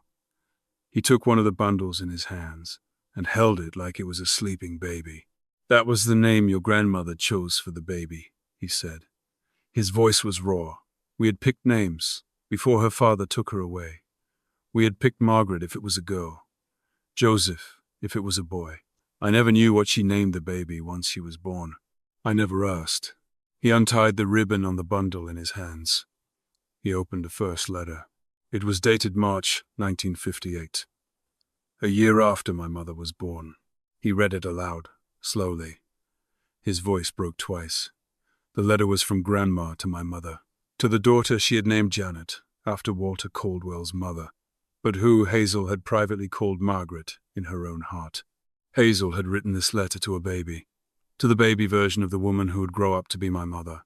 She had told that baby everything, about Wendell, about the train car, about the years she had worked on the postal line in the woods of Pennsylvania, and fallen in love with a young man who had blue eyes and a kind laugh. She had asked her daughter, in this letter, to forgive her for the lie they were going to live. There were 33 letters in that one bundle, one for every year of my mother's life. My mother had died when I was 4. Grandma had never been able to give her the letters, but she had kept them, all 33, tied with red ribbon, hidden in a cedar chest in a locked train car deep in the Pennsylvania woods. Wendell read them out loud. He read every single one. We sat there together on the floor of the postal car for the rest of that day and into the early evening, and he read his daughter's life back to himself, year by year, from a stack of letters his Hazel had written him without his knowing. I cannot tell you what was in those letters. They were private. But I will tell you the last line of the last letter, the one Grandma had written in the year before my mother died, when my mother was 28 and a new mother herself and living in Maple Ridge with her husband and her own babies. The last line of the last letter said this: I do not know if you will ever read these, my Margaret. I do not know if your father will ever know about you, but I have loved you both, every day of every year, and I have loved you in the same heart, and that has been a hard and beautiful thing. Forgive me if you can, and know that my silence was never about shame. It was only ever about wanting all of us to survive. Wendell folded the letter back into its envelope. He sat there in the dim light of the postal car with the bundle of letters in his lap. His shoulders were shaking. Eli came over and sat down beside him and put his small head against the old man's arm. I did not move. I did not interrupt. I just let him have his daughter, finally, after all those years. After a long time, he wiped his face. He smiled a small, broken smile. He said, Well, Hazel. Well done, old girl.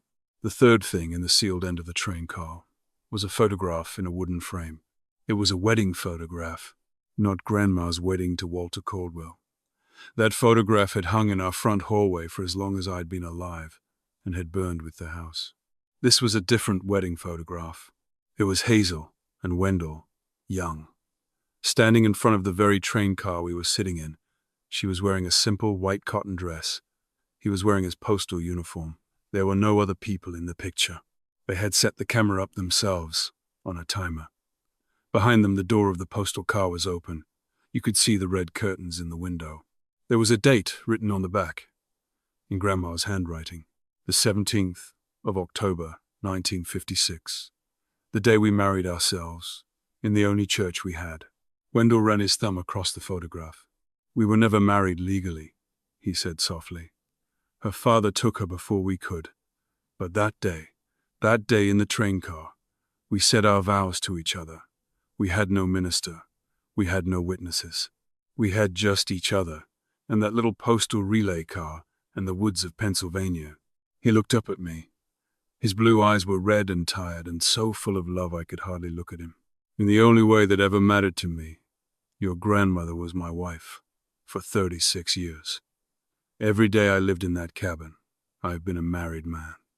I just did not have the paper to prove it. He put the photograph back in the train car. He locked the trunk again. He closed the cedar chest. He slid the heavy door shut. He locked the padlock with the small brass key. We walked out of the woods together as the sun was going down. The summer came. I want to tell you about the summer, because it is where this story finally finds its rest. The apple orchard at the postal car bloomed in May, pink and white blossoms on the gnarled old branches, the bees humming through them like a small choir. The spring rose clear and cold from its mossy rock. The wild irises came up purple along the edge of the small stream that ran behind the car. The forest that had hidden us in October now welcomed us in light. We did not move into the postal car. It was not made for living, not properly.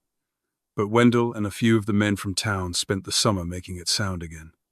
They patched the roof. They sealed the windows with proper glass. They cleaned out 30 years of dust and mouse nests and rotted mailbags. They oiled the iron hinges. They repainted the door, the same deep olive green it had been in 1956. They left the red curtains hanging. They left the wood stove in the corner. They left the writing on the inside wall above the door, the writing Wendell had made me see on our second visit, when he had taken a soft cloth and gently wiped away 30 years of grime. 2 sets of initials, carved into the wood with a pocket knife in October of 1956. HP and WB, inside a heart that was not perfectly drawn, because the knife had slipped a little where the wood was hard. They opened the postal car to the public on the first Sunday of every month. Pastor Ezekiel led a small service inside it twice a year, once on the anniversary of Grandma's passing in November, and once on the anniversary of her wedding day to Wendell in the woods, October the 17th. People came. Old people who had ridden the postal trains as children. Young people who had heard the story and wanted to see the place. Once, a woman in her 50s came alone from Ohio. She stood inside the car for an hour without speaking. She left a single white rose on the wood stove and walked back to her car. Wendell thought she might have been a granddaughter of someone Grandma had once known. He never asked. Some pilgrimages are private. I want to tell you what happened the day we found the last letter. It was September, a year after Grandma had died. Eli and I had walked out to the postal car alone that afternoon, the way we did sometimes on warm Saturdays. Wendell was at the cabin with Sergeant the cat and a backache that had been bothering him for a week. He had told us to go without him. He had said the woods would do us good. We were inside the car, sweeping out the leaves that had blown in through the door we always left open in summer. Eli was using the small broom. I was on my knees behind the wood stove, wiping down the floor. I noticed something I had not noticed before. One of the floorboards behind the stove was looser than the others. I had pressed my hand against it and felt it give, just a fraction of an inch. I pried it up with the corner of the dustpan. There was a small space underneath, maybe 4 inches deep, lined with what looked like an old piece of oilcloth. There was a folded letter inside. It had been there a long time. The paper was brittle at the edges, but the ink was still clear. Grandma's handwriting, the newest writing she had ever done. It was addressed to me, to Marin, when she finds her way home. I sat down on the floor of the postal car. Eli came over and sat down beside me. The afternoon sunlight came through the window and fell across my lap. I opened the letter with hands that did not shake, because I had grown up a great deal in a year. The letter said this: "Me darling Marin, if you are reading this, you have done what I could not do. You have come back to the place where my real life began, and you have brought the truth with you, and you have not been afraid of it. I am so proud of you, my brave girl. I have been proud of you since you were born. I want you to know some things, before I cannot tell you any more. The walls of a house can burn. The body of an old woman can fail. The land your family has tended for 100 years can be taken away in a single afternoon by a man with a briefcase. None of those things are home. I learned this the long way, sweetheart. I lived in a house with a good man for 40 years, and I made a family there, and I gave my heart to my children and grandchildren, and I do not regret a single day of it. Walter Caldwell was kind to me. He loved Janet as his own. He never asked me what I thought about on the nights I could not sleep. He gave me a life I am grateful for, but he was not home. Home was a young man in a postal uniform who taught me how to fish on a summer evening in 1956. Home was the laugh of a baby I named Janet in public and Margaret in my own heart. Home was a tortoiseshell comb my mother gave me on my wedding day. Home was you, my Marin, asleep in your crib the night I first held you. Home was your brother's small hand in mine. Home is not a place, my love. It is the people you refuse to let go of. I do not know exactly how you will find this letter. I have hidden it where I think you and your brother will eventually look, because I know you will go back to the postal car many times in your life. I hope by the time you read this, you are old enough to understand. I hope Wendell is alive to read it with you. I hope your brother is whittling something beside the stove. I hope June is still making apple pie in the diner on Main Street. I have one last thing to ask you, my love. Forgive me for what I did not tell you while I was alive. I did not have the courage. Forgive me for the years of silence. Forgive your mother, too, who never knew the whole truth about her own beginning, and who carried something heavy and unnamed in her heart all her short life. We did what we could, with what we had. We loved you with everything we knew how to give. But it has to count for something.